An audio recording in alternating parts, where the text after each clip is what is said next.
ஆத்தா வளர்ப்பெல்லாம் வளர்ந்தேன், அவங்க வளர்ப்பெல்லாம் வளர்ந்தேன். நான் இயல்புல வந்து நான் இந்த கண்ணு முழிச்சு பார்க்குறப்ப நான் அம்மா பக்கத்தில் படுத்த மாதிரி ஞாபகம் இல்லை, ஆத்தா பக்கத்தில் படுத்து கிடந்த மாதிரி தான் எனக்கு ஞாபகம் இருக்குது. அப்படி ஆத்தா வளர்ப்பில் வளர்ந்தேன். அவங்களோட தான் எனக்கு அதிகப்படியான பாச பிணைப்புலாம். நான் அவங்கள நினச்சி தான் சிறைக்குள்ள வந்து ஏதாவது ஆகிடுமோ வந்து பார்த்தாங்களா? இல்லை அப்போ ரொம்ப ஏன்னா குண்டாஸுக்கு வந்து குடும்பத்துலேருந்து யாராவது வந்து ஒரு அதான் அந்த கதை என்னன்னா, அவங்க ஆத்தா ரொம்ப நினச்சி கவலைப்பட்டு அழுதுகிட்டு இருந்துச்சு அப்படின்னு கேள்விப்பட்டேன். நான் அங்கேருந்து தொலைபேசியில் பேச முடியுமில்ல, அந்த வாய்ப்பு இருக்குல்ல.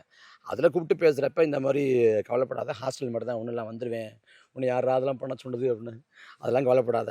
அவங்களுக்கு என்னென்னா கூட்டத்தில் பேசினாலே வேக வேகமாக பேசாத, வேக வேகம்னா இந்த ஆவேசமாக யாராவது பஸ்ஸில் நிறுத்தி அடித்தா நான் என்னடா பண்ணுவேன் அப்படின்னு. அதான் அவங்களோட புரிதல், அவங்களோட உலகம் அவ்வளோதான்.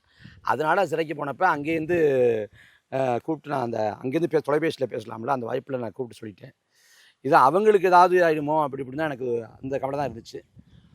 துறைமுக அண்ணா வந்து ஏறக்குறைய ஓராண்டு காலம் சிறையில் கிடந்து கஷ்டப்பட்டார். அவரை விட்டுடுறப்ப ரொம்ப அவ்வளோலாம் ஒன்றும் கொடுமையானதில்லை. எனக்கு வந்து மொத்தமாக ஒரு 68 நாள், விசாரணை சிறையில் 20 நாள், தண்டனை சிறையில் ஒரு 48 நாள். இப்போ இங்கேருந்து உங்கள் பாட்டி வந்து அங்கே பார்த்தாங்க? வந்தாங்க.